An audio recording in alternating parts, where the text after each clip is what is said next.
Well, hi folks, it's Ivo here from Thundermist Lure Company, and welcome to today's episode of Thundermist Fishing Tips. I'm out here with the boatless angler himself, Antonio, and also Phil in the background. We got Rob on the camera, and we're gonna spend a little time on Lake Erie today, but we're gonna have a little fun today. And Antonio, you brought your favorite? Live bait. Live bait. The boatless angler with the live bait. He's got a minnow bucket here, and you've got chubs? They're shiners, spot-tail shiners, and it's gonna give me the edge. Gonna give you the edge, okay. So what we're gonna do a little contest here. We're gonna see who gets the first hit, live bait or artificial bait. First hit or first fish? Because you always say, oh, missed one. Okay, first fish. First fish. So I've got, I'm running a tube jig here. And actually, before I even get started, I want to show you, I've hooked the tube jig up just to the bottom here. This rod's got a nice little holder, and a lot of guys, Antonio, they'll put their hooks right here in the eye. Yeah, you don't want to do that. You don't want to do that, not in the ceramic. But if you do need to hook up, if you don't have an eye there, you can hook up to the eye of the ceramic, but not the eye of the ceramic, but right here in the middle. Yeah. That holds the ceramic eye, and that way you'll protect. Otherwise, you'll cause some damage to that ceramic. But anyways, I'm going to run a tube jig, and I've got a T-turn here off to a fly. This is a little saltwater trick, Antonio. We're going for smallmouth bass here, freshwater, but this is actually, it's called the Trembler. Big John ties these for me, and they're outstanding. And for those of you who know, I love these T-turns because it's a three-way swivel that keeps you tangle free. And so I'm going to run the tube on the bottom and the Trembler on the top. I'm going to be running my shiners on the T-turn just with a hook. You got a thin wire hook there. Thin wire hook, it keeps your minnow more alive, which is great. But I did notice you've now got two baits, and I only have one bait. Yeah, but you got a bait that's swimming around down there. So. Well, if you're any good, yours will look like yours is swimming around too. Okay, let's get baited up. Phil's waiting to toss his tube jig in. You got a tube there, Phil? Yeah, I'm backing you up with a tube here too, Evil. All right, so it's basically 3 against 1. Well, you got the two advantage. Baits, 2 guys. That's fine. That's we don't have the jacket like you, so you got the edge there. All right, we're ready to roll. Let's see how we do here, Antonio. Ready? I'm in. I'm also in. Except you dropped the stake down, and you're in there. You're in there sooner than I am. That's right. Okay, check your drags. We're good to go. All right. 23 feet deep here. 23 feet. We got live bait. We've got artificial bait. And they both work. Now, when it comes to bass, Antonio, you're using a shiner right now. Yes. Yeah. What do you like to use for live baits when it comes to bass? When it comes to bass, shiners or chubs is best. I mean, you can always use your classic worm, but leeches are nice too for largemouth bass. But I do like to use shiners. The bigger the better too. I mean, they're gonna hit anything that's big. Yeah, those minnows. If you got a smaller minnow, you've got a nice. That's another advantage. You got a nice size shiner on there. You got a nice. I just had a goby bite. Yeah. Okay. You got a nice size shiner on there, which will attract bigger fish. Yeah. Yeah. The small fish aren't afraid to eat the big shiners either. No. You get more big fish with bigger bait for sure. Okay, let's see how long it takes to get a bite. Actually, we got a late start here this morning. It's almost 5 to 9. So we'll see how long it takes to even get a bite today. All right. All right.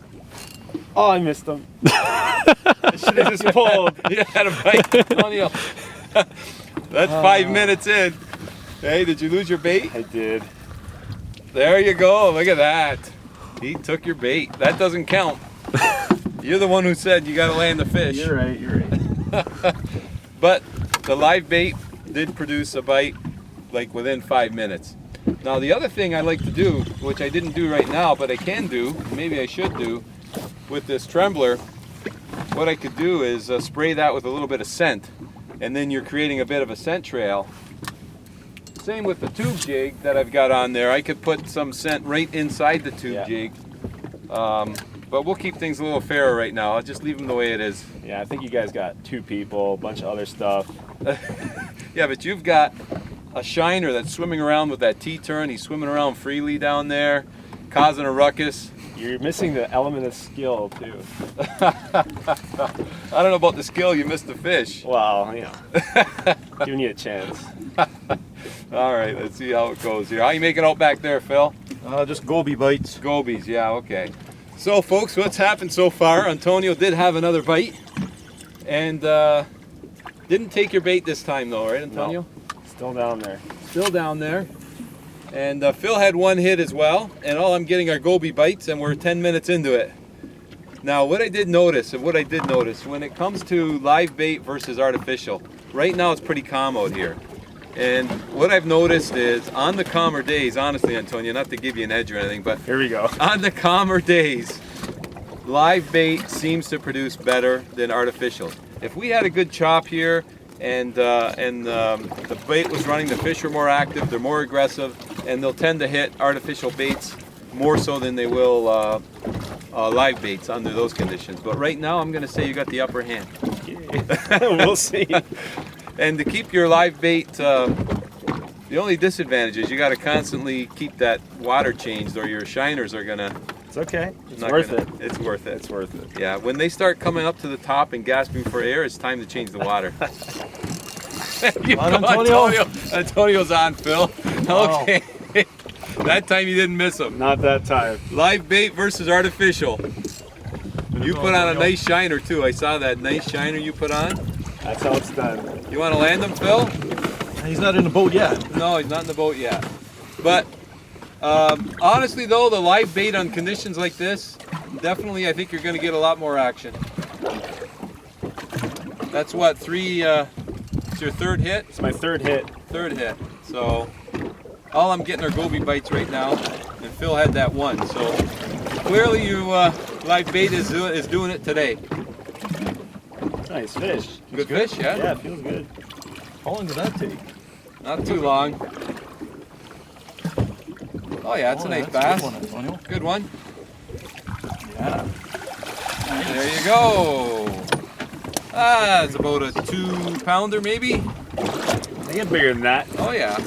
Look how dark he is. Oh, I'm getting some more goby bites. Well, I guess there we have it, folks.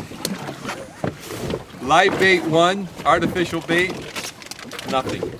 But the day is young. We're gonna have a great day today, folks. It's a nice sunny day, very light winds. Back he goes. I'm sure we're gonna have some fun here out on the water. I'm running, what are you running, Antonio?